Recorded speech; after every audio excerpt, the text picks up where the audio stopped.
سلام علیکم، وقتتون بخیر باشه. خوش اومدین به یه ویدیوی دیگه با من زهرام. میتونین زیزی صدام کنین. اسم چنلمون کال می ویردو یا کال می ویردوانه که الان یادم نمیاد کدومشه، ولی خب خلاصه خوشحالم که اینجایین و اینجا جاییه که من راجع به علایق خودم صحبت میکنم، سریالا، کتابا، پرونده های جنایی مخصوصا و کلا هر چیزی که خودم براش وقت میذارم، برای خودم جالبه و خودم بهش علاقه دارم و اینجا میگم، راجبش صحبت میکنم، راجبش ویدیو میسازم که کسایی که مثل خودم منو پیدا کنم و کسایی که به این محتوا علاقه دارن بتونن بهش دسترسی داشته باشن. و همونجوری که گفتم خیلی خوشحالم که الان اینجایین. حالا اول یه خاطره کوچولو تعریف کنم از روزی که این کتابو من خریدم و این خیلی بانمکه و هر وقت که من این کتاب رو میبینم یاد اون روز میافتم. اون روز من یعنی شب قبلش خورده حالم بد شده بود، دل درد گرفته بودم و اینا و صبحش بعد میرفتم جایی و برگشتنی از اونجا ما این کتاب رو خریدیم و نشسته بودیم رو پله. حالا بهتون کامل معرفیش میکنم. و نشسته بودیم رو پله های دمش و من زنگ زدم به بابام، گفتم که بابا ببین من حالم بده و شاید برم دکتر، شاید مثلا خونه نرم از اینجا. و بابام اینجوری بود که نه برو سر راه لیمو بخر، لیمو بخور. و من حس میکنم که اگه به حرف بابام گوش داده بودم قضیه خیلی بهتر بود. ولی خلاصه بابام گفت لیمو بخور و اینا و من اون موقع جدی خیلی حالم بد نبود، یعنی داشتم کانسیدر میکردم که شاید واقعا برم لیمو بخرم و برگردم خونه و مثلا لازم نباشه که برم دکتر. و این قضیه یه خورده گذشت و من هی حالم بد شد توی راه خونه و اینطوری بودم که خب دیگه حالا بریم دکتر. بعد یه درمانگاهی دم خونه ما هست که من مثلا برای کار کوچیکم میرم اونجا. رفتیم و من ویزیت شدم و اینطوری بودم که خب اوکی و فلان. بعد آقای گفتش که یه ویروسیه و از اینجور چیزا. من حس می‌کردم که مسموم شدم، راستشو بخوام. ولی حالا تهوع داشتم و اینا. این آقا برای من یه دونه سرم نوشت با 4 تا آمپول و اینطوری بود که آره میگم آمپولاتو بزنه توی سرمت. و من اینطوری بودم که آها اوکی خب خوبه خدا رو شکر. بعد رفتیم که من این آمپول و سرم رو بزنم، اینا رو خریدیم اومدیم که بزنیم و اتفاقی که افتاد این بودش که خانومه که داشت برای من سرم میزد، من بهش گفتم که ببین من آخرین بار یه حادثه برام پیش اومد که مثلا تو آمبولانس باید آنژیوکت میزدم، سرم میزدم تا مثلا برسم بیمارستان و فلان شد و بد زدن و دستم چی شد و اینا و من برای این خانم تعریف کردم که من از سرم زخم خورده ام و لطفاً این 20 تا رو درست فرو کن به من. و خانم اینجوری که آخی الهی و من اینطور بودم که اوکی باشه. و این خانم این سرم زد به من، 2 تا آمپول توی سرم، 2 تا آمپولش عبدالانی بود به خودم زد و من اینطور بودم که دکتر دروغگو، دکتر بعد چلوس بی ادب، مگه نگفته بودی همش تو سرمه؟ و حالا خلاصه همش تو سرم نبود، به خودم هم آمپول زدم. اینو هر جا بشینم میگم. بعد یه خورده از این قضیه گذشت، یکی از دوستان به من زنگ زد. من اسم کسی رو تلاش میکنم توی چنلم نگم چون شاید دوست نداشته باشم و نمیتونم برم سر هر ویدیو و سر هر خاطره اجازه بگیرم از همه که آره مثلا چی شد و فلان. ولی یکی از دوستان به من زنگ زد و من همینجور دراز کشیده بودم، سرم تو دستم بود و اینجوری بودم که آره اوکیه و اینا، دارم مثلا اینطوری میکنم و اومدم دکتر. و ته این مکالمه شروع کردم خیلی ریزه کوچولو شروع کردم سرفه کردن و اینطوری بودم که شاید یه چیزی پریده گلو. و به کسی که مثلا همراه هم بود گفتم که میشه بری بر من آب بخری، چون که خب گفتم که نزدیک خونمونه، من اکثرا میرم اونجا برای چیزای کوچیکم و میدونستم که دم درش روبروی اون مرکز درمانی یه دونه مغازه هست. گفتم برو بر من آب بخر. بعد که بلند شد همین در همین حین این که بره من دیدم که نه این سرفه هی داره شدیدتر میشه و اینطوری بودم که آب بیار برام، من نمیتونم صبر کنم که بری آب بخری.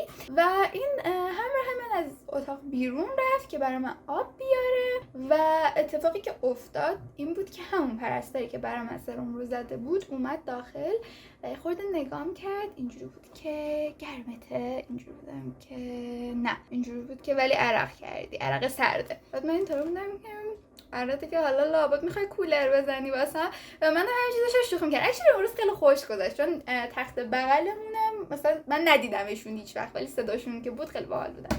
حالا اونا رو هم تعریف کنم. بعد باهاشون دوست شدم، صداشون کردم، گفتم بیاین اینجا من میخوام باهاتون دوست شم. و خلاصه که بودش که داری سرفه میکنی، گرمته؟ و من اینجوری بودم که آره دارم سرفه میکنم، یه چیزی پریده گلوم. بعد منو بلند کرد گفت صاف بشین. و این آخرین باری بود که من اون خانم رو میدیدم و اون خانم رفته بود تو 7 سوراخ موش قایم شده بود وقتی که ما کارمون تموم شد و از اونجا اومدیم. این همراه من برگشت و واقعا ازش ممنونم، چون اگه اون موقع تنها بودم میجلوسیدم واقعا و دستش درد نکنم، ماچ به سرش از همینجا. ولی آره خلاصه این آبو که اوورد، اون دکتره که سرمو بر من نوشته بود، رئیس بخش تزریقاتشون با 2 پرستار اومدن تو. حالا مثلا یه انقدر که توش سرم بزنی همه اومدن تو و اینطوری بودش که حالت خوبه. و اینجا دیگه من به این نقطه ای رسیده بودم که نمیتونستم نفس بکشم و انقدر این شدت سرفه زیاد بود که من حتی نمیتونستم حرف بزنم باهاش. و بعد اینطوری بودم که بعد میخواستم به من اکسیژن وصل کنن، چون حساسیت دارویی داده بودم به سرمم و نمیتونستم نفس بکشم و خیلی حالم بد شده بود و میخواستم به من اکسیژن بدن ولی نمیتونستن، چون من حالت هوا هم داشتم و داشتم اون وسط ها گلاب به رطوبت بالا می آوردم. و اینطوری بودم که جالبه خدای شکر. و واقعا اونجا داشتم من فکر می‌کردم من ممکن بود با لیمو خوب بشم، الان دیگه ممکن نیست که با لیمو خوب بشم. تو رو خدا منو ول کنید برم خونمون. و حالا بماند که یه چیزی دوباره زدن تو همون سرمه که من چیزم برگشت، یه خورده مثلا نفس و اینام برگشت و دوباره کلا عوض کردن همه چیزا رو تا من تونستم که دوباره سر پا وایس. بعد اون وسطا که داشتن سرما رو عوض می‌کردن و میدویدن این ور اون ور اینجوری بودن که داره میمیره الان میمونه رو دستمون. اون وسط این پسر آقای هی دستشو میذاشت روی آرنج من، روی آرنج دیگه. حالا اینجوری بودش که هی اینو فشار میداد، اینجوری داشت با بدن من اینطوری فیجت مانند برخورد می‌کرد. ببین اینجوری بودم که ببین من دردم میگیره، میشه نکنی؟ و اینجوری بود که دردت میگیره. اینجوری بودم که آره دردم میگیره شاید. بعد اینطوری بودش که یه خورده نگاه کرد، بعدش بود که تو رگت نزده. پدر سگ. من اون هم برای توضیح دادم که اون حادثه قبلی چه اتفاقی افتاده و تو الان اینطوری که و من اینطوریم که اوکی باشه.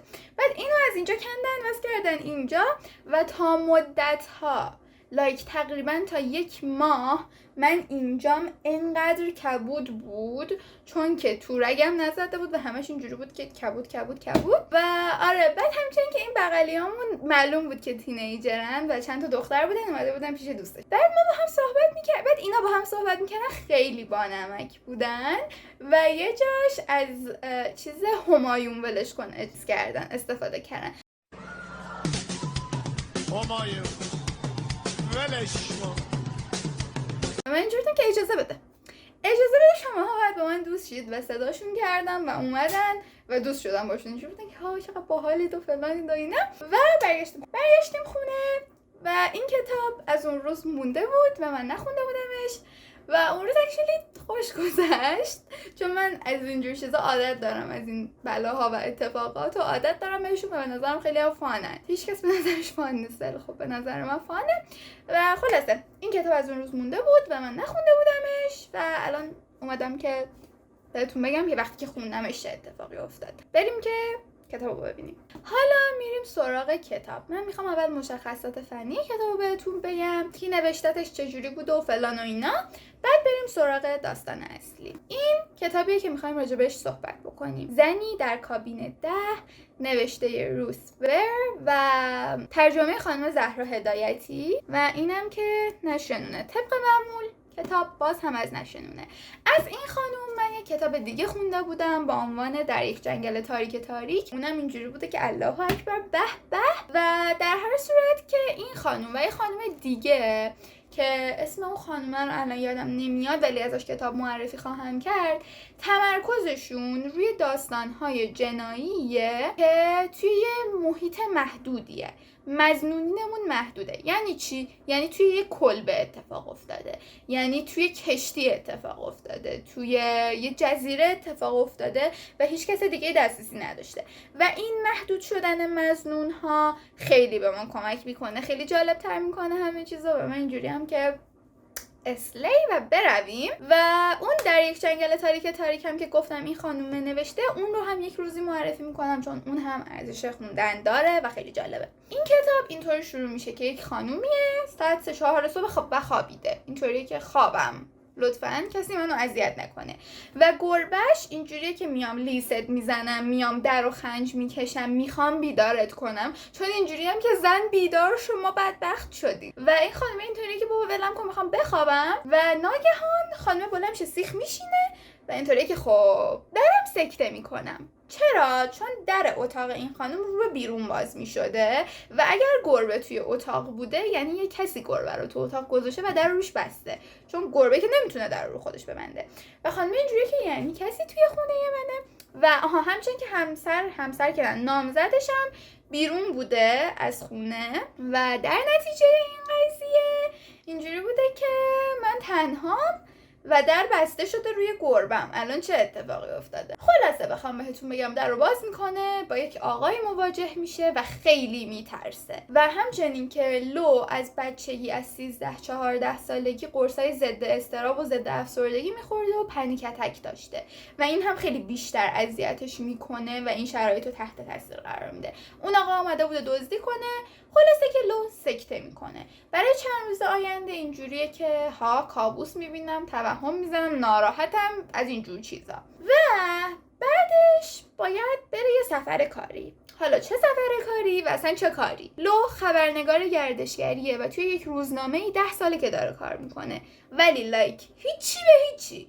10 ساله که اونجا داره کار میکنه و هیچ اتفاقی نیفتاده، هیچ ترفیعی نگرفته، به هیچ کدوم از چیزایی که میخواسته نرسیده. حالا چرا؟ چون برای خبرنگارای گردشگری این خیلی قضیه مهمیه که جاهای مختلف سفر کنن، چیزای مختلف ببینن که بتونن راجع به اونا مقاله های درست حسابی و جوندار بنویسن. و خب تا وقتی که مقامای بالاتری توی اون روزنامه بوده، کسی نمیومده به لو بگه که بیا تو برو فلان جا. و لو فرصت اینو تا حالا پیدا نکرده بوده. اما بالاخره بعد از 10 سال اون کسی که مسافرت‌ها رو میرفته الان باردار شده و لو قراره به جاش با یه کشتی تفریحی که داره تازه افتتاح میشه سفر کنه. این کشتی تفریحی فوق‌العاده لوکسه، فوق‌العاده لاکچریه و اولین سفرشه و مال یک آقا و یک خانومه.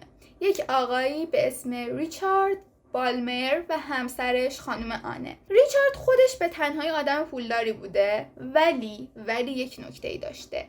آنه خیلی پولدارتر بوده، یه میراث خانوادگی هنگفتی داشته، خیلی ثروتمند بوده و کلا اینجوری بوده که پیوند مولتی میلیونرها ما با هم میرویم. و این 2 نفر این کشتی رو ساخته بودن و میخواستن برای اولین بار با این کشتی سفر کنن و لو هم قراره بره باهاشون. منتها همه بهش میگن که مطمئنی شرایط روحیت بعد اون دزدی الان اوکی که تو بخوای بری اینجا و سفر کنی؟ و لو هم اینطوری که آره بابا مشکلی نیست که مثلا برویم و اینا، و اینطوری که من عمرم بخوام این فرصتو که بعد این همه مدت به هم داده شده از دست بدم. من دارم میرم، معلومه که میرم، میگه مغز خر خوردم که نرم. و قراره که 5 روز توی اون کشتی باشه و راجبش یه مقاله یوب بریم. روز اول وارد کشتی میشه و اینطوریه که همه جا چقدر سفیده، همه چیز چقدر گرونه و اینطوریه که یا اول فصل لابد این کاریه که آدمای پولدار میکنن و لابد این طوریه که آدمای پولدار سفر میکنن. حالا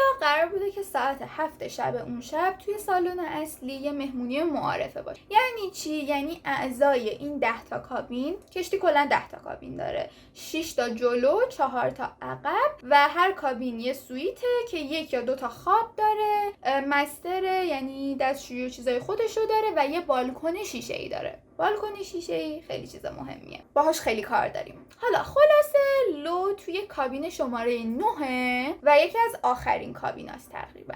داره برای مهمونی حاضر میشه و متوجه میشه که ای وای من ریملم کو، ریمل ندارم. و بعد میدونسته که سویت بغلیش یه صداهایی از اونجا اومده و میدونسته که یه کسی اونجا و 3 بار در میزنه و اینجوریه که شاید به اندازه کافی محکم نبود، آخریشو یه دونه محکم میزنه و یهو یه دختری در رو وا میکنه که پشتش پر لوازم آرایشه، پر وکس و وسایل اپیلاسیون و پر لباسه و انگار دختره داره آماده میشه. ولی از دیدن لو تعجب کرده.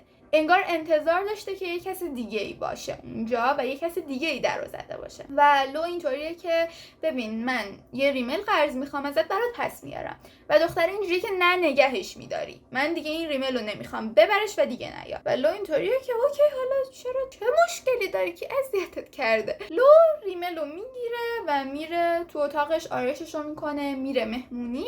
و توی مهمونی اینجوریه که اون دختر خوشگله که کابین بغلی من بود کو، چرا نمیاد؟ و حالا یه سریا رو میشناسه، یه سریا خبرنگارن و اینا همه با هم آشنا میشن. و توی این قضیه معارفه میفهمه که آنه زن صاحب کشتی سرطان داره، 4-5 ساله که تحت شیمی درمانیه، موهاش ریخته، ابروهاش ریخته، خیلی لاغر و لاجون و ضعیفه. من اینطوریه که من معذرت میخوام که نمیتونم شب و پیشتون باشم، حالم یه مقداری خوش نیست، میرم تو اتاق خودم شام میخورم و با شماها شام نمیخورم. خلاصه تموم میشه قضیه، مثلا ساعت 11-12 شب هر کسی برمیگره توی سویت خودش و لو میخوابه و یه مقداری از این قضیه میگذره که با یه صدایی بیدار میشه. یک صدای دادی میاد و پشتبندش یک صدای پرتاب شدن یه چیزی توی آب، نه یه چیز کوچیک، یه چیز بزرگ، یه چیز سنگین، یه چیزی مثل بدن آدم. و لو میترسه و اولش اینجوری که نکنه توهم زدم، نکنه به خاطر اون دزد الان اینطوریم،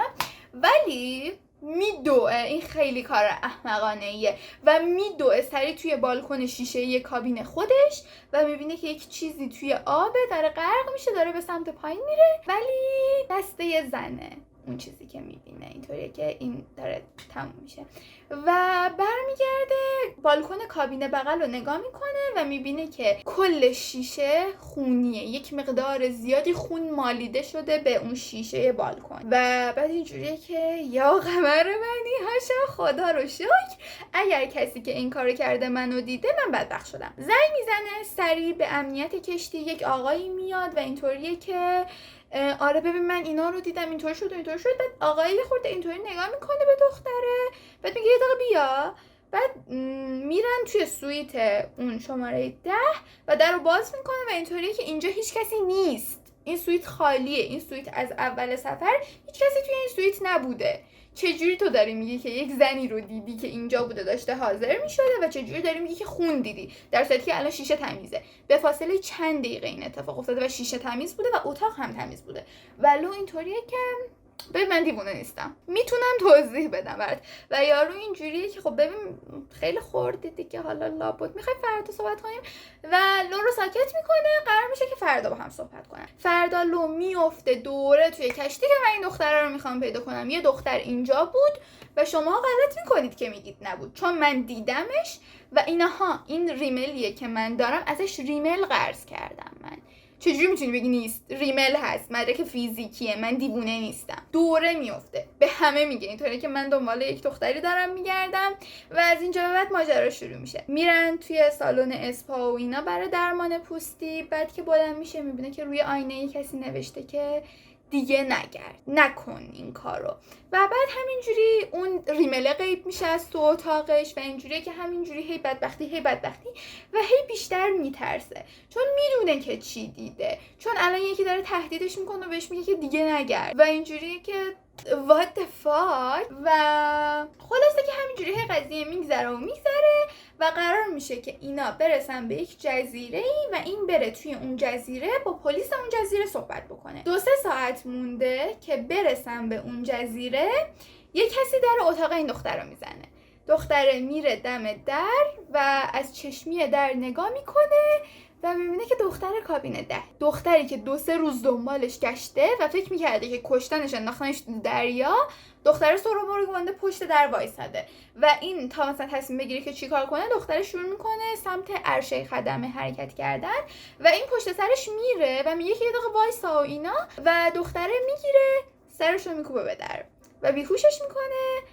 و وقتی که لارای قصه ما بیدار میشه توی یکی از عرشه های پایینی توی یک اتاقی زندانی شده و داره فکر میکنه که چرا این دختر کیه، چرا گم شده بود، اون جنازه‌ای که تو آب بود مال کی بود وقتی که هنوز هیچ کسی گم نشده، همه سر جاشونن و چه اتفاقی افتاده. این دختر نه جزو خدمه است نه جزو مهمون است، از کجا اومده، چرا منو زندانی کرده، چرا میخواد به من آسیب بزنه و چه اتفاقی افتاده و پر از ماجرا و پر از تویستای خیلی جالب این کتاب و واقعا من اینطوری بودم که ماشاءالله هزار ماشاءالله به این نویسندگی شما. خیلی قشنگه، خیلی هیجان انگیزه، اینجوری که تو میخوایی بخونی که ببینی که بعدش چه اتفاقی میفته، چه بلایی سرش میاد، چی کار داره میکنه با زندگیش و اینطوری که و آخرشم قضیه یعنی به همه کسایی که شک داشت غیر از این کسی که باید بهش شک میداشت. و خلاصه که این بود کتابه، خلاصش رو بهتون گفتم، ادامهش رو نمیگم که اسپویل نشه. اکچولی فکر کنم یه خورده زیادی راجبش صحبت کردم، ولی در هر صورت که اینطوری نه، خیلی هم راجبش زیادی صحبت نکردم. و آره کلا این نقطه عطف قضیه است که این دختره سرش کوبیده میشه به دیوار و بالا میشه میبینه زندانیه و از اینجا به بعد باید برای بقا بجنگه، چون میدونه که این آدم ها قبلا یک کس دیگه رو کشتن، توی دریا انداختن و جرمایی که توی دریا اتفاق میفته خیلی پیش گرفته نمیشه و اینجوری که من میخوام زنده بمونم و شروع میکنه چیز کردن. حالا اگر که من بخوام نقاط ضعف این کتاب رو بگم یا نقاط قوتش رو، نقطه ضعف خیلی خاصی به نظرم نمیرسه، فقط این که این نویسنده داره از یک پترن تکراری استفاده میکنه، هی اینطوریه که ما محدود چیزمون و اینطوری. این هم نقطه قوت هم نقطه ضعفه، میتونه توی جفتش باشه، ولی مثلا من 4 تا کتاب دیگه با این موضوع بخونم فکر نمی کنم که هنوز این قضیه برای من جالب مونده باشه.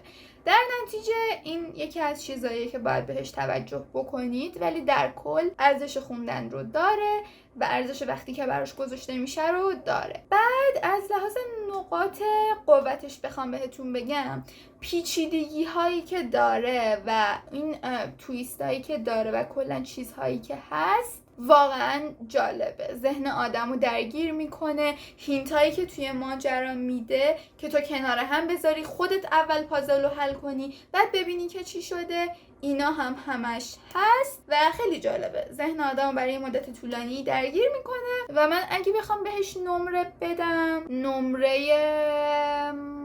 اگه بخوام از 5 بهش از 5 بخوام نمره بدیم غیر منصفانه میشه.